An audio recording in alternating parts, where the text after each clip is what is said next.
It's July now and there are 8 critical tasks that you must do because most of your harvest will be coming this month and the months afterwards. So today I'm going to share what those tasks are while I do them. The first task is one you must do because the weather is super hot, and that's to make sure you apply lots of mulch.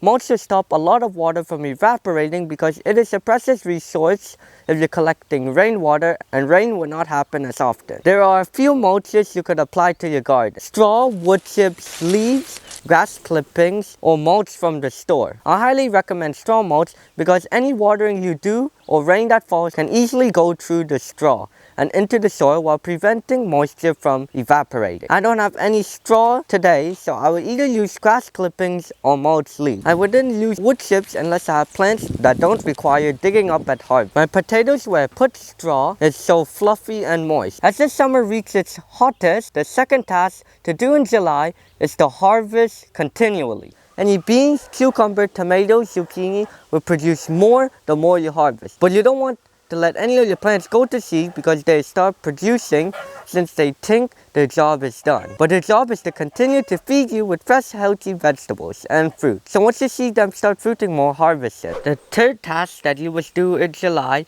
is to remove any flowering shoots of your garlic, if you still have, any flowering shoots of your onions, and any flowering herbs, so they will produce bigger bulbs and produce more leaves if it's herbs. With plants like chamomile that produce lots of flowers, you want to remove them so they will continue to produce more flowers. I'm also going to remove my potato flowers. I've never done it before, but I want to see if I will get bigger spuds if I remove them.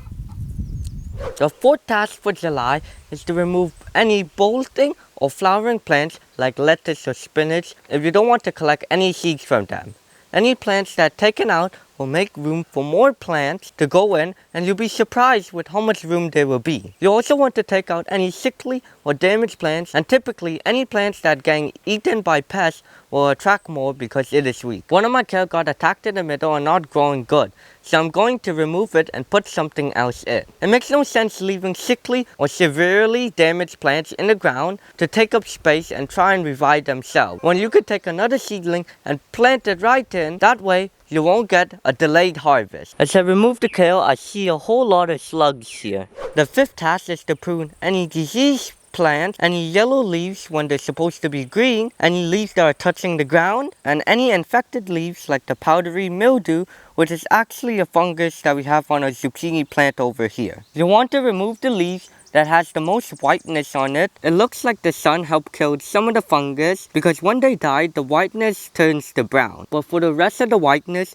I'm going to make a baking soda and soap spray to control or kill the fungus. The sixth task for July is to start planting your fall garden. Even though it's still summer, you still have to plan what crop you're going to start now so they'll be ready to harvest in the fall. Crops like carrots, the brassicas, which are cabbage, broccoli, cauliflower, and kale, and lettuce and spinach can be planted if you live in a colder climate with under 80 growing days left, and you might be able to plant another round of cucumbers and determinate tomatoes if you still have 120 growing days left. For instance, planting a broccoli seed now will allow the plant to grow all its leafy growth so the broccoli plant can produce the head in the fall when it's cooler. The seventh task for July is to water more often and consistently.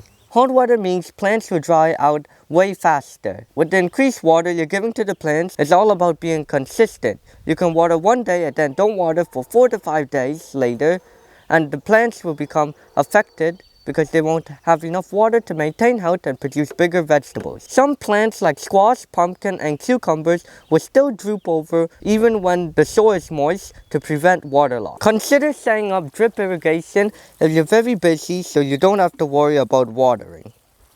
I've got almost all my tasks done, and there's one last task that you must do, and that is to plant some seeds for this month. So watch this video next to know what seeds you must plant in July for a big fall harvest.